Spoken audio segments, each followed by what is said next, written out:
Bonjour, aujourd'hui nous allons parler des bobos de l'été. Je me présente, Patrick Durand, docteur vétérinaire depuis plus de 40 ans et pratiquant la naturopathie depuis plus de 15 ans.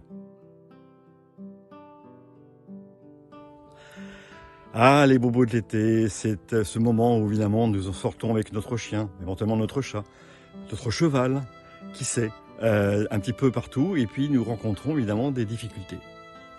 Les premières difficultés qu'on va rencontrer sont les phénomènes de chaleur, bien sûr. Et là, la chaleur, c'est quelque chose qui peut être très dangereux pour nos animaux, en particulier pour les chiens. Alors, le coup de chaleur, c'est le coup de chauffe. Le chien est enfermé dans la voiture, on l'a oublié pour aller faire des courses. Évidemment, il suffoque. Ou alors, il est allongé au bord de la piscine, et puis il prend un bain de soleil, et c'est un petit peu comme nous, il cuit, et ça n'est pas raisonnable. La température générale monte, il faut absolument la faire descendre en le rafraîchissant, en arrosant, et il faut qu'il retrouve une respiration normale rapidement, surtout s'il a des problèmes cardio-respiratoires en préalable, et donc à ce moment-là, l'emmener chez un confrère, de façon à faire les soins d'urgence nécessaires. Mais attendez quand même quelques instants après l'avoir rafraîchi. En général, si le coup de chaleur n'est pas aussi important que cela, ça ira mieux très très rapidement. Mais la chaleur aussi, ça peut être la chaleur du sol, la chaleur du sable chaud qui peut brûler les pattes. Ça peut être la chaleur du bitume qui est beaucoup plus élevée que la température ambiante. C'est incroyable, mais c'est extrêmement brûlant. Et n'oubliez pas que nos animaux favoris ne portent pas de chaussures a priori. Pour cela, je vous renvoie d'ailleurs à mon article ou à ma vidéo sur les dangers de la neige chez le chien, puisqu'il y a de grandes similitudes. Après ces problèmes de grande chaleur, il y a des problèmes en effet de piqûres. Alors les piqûres, c'est les piqûres de guêpes, d'insectes, de guêpes, d'abeilles, pardon. Et puis on peut être aussi piqué par une araignée.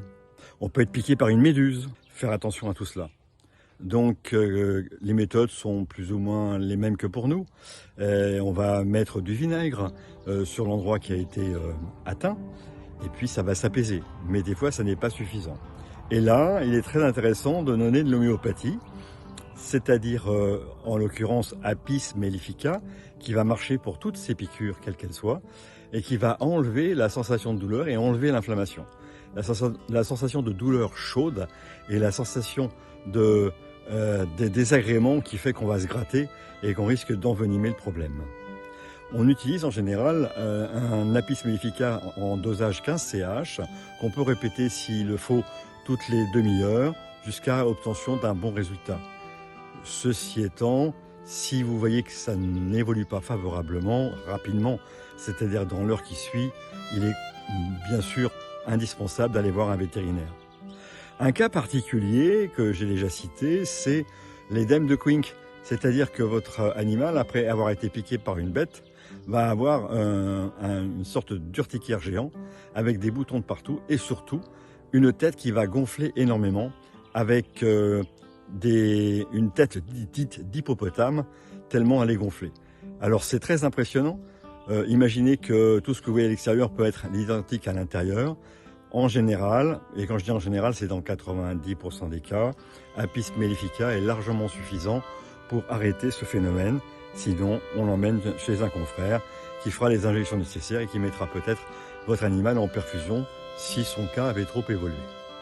Je ne reviendrai pas sur les chenilles processionnaires, ce sont plutôt des incidents du printemps et où évidemment les choses sont un petit peu semblables mais parfois beaucoup plus dangereuses, je le reconnais.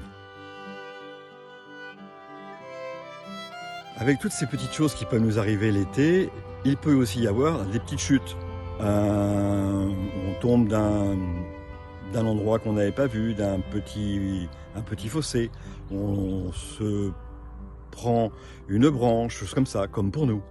Eh bien, à ce moment-là, c'est plutôt Arnica montana, toujours en 15 CH, qui est le remède des bobos du corps et de l'esprit, qui nous fera du bien. Donc, si je puis dire, pendant toutes vos vacances, je vous conseille de vous balader avec votre arnica et votre Apis mellifica, de façon à ne pas être surpris par tous les petits incidents, les petits bobos qui peuvent arriver. Soyez vigilants. Un chien, a priori, ça sait nager, mais les enfants, les chiens, au bord de l'eau, au bord de la piscine, on les surveille. On ne sait jamais. Il y a des accidents tous les ans. Voilà, écoutez, je vous ai donné quelques petites lignes directrices. Pour plus d'informations, plus de traitements pointus, si je puis dire, je vous propose d'aller voir sur mon site le document que j'ai fait sur tous ces bobos. Et je vous remercie d'avoir regardé cette vidéo. Si elle vous a plu, n'hésitez pas à mettre un pouce. Si elle vous a vraiment plu, partagez-la. Et vous pouvez la regarder aussi sur YouTube, sur Naturovet, c'est-à-dire la page Naturopath de Facebook ou éventuellement sur Instagram. À bientôt.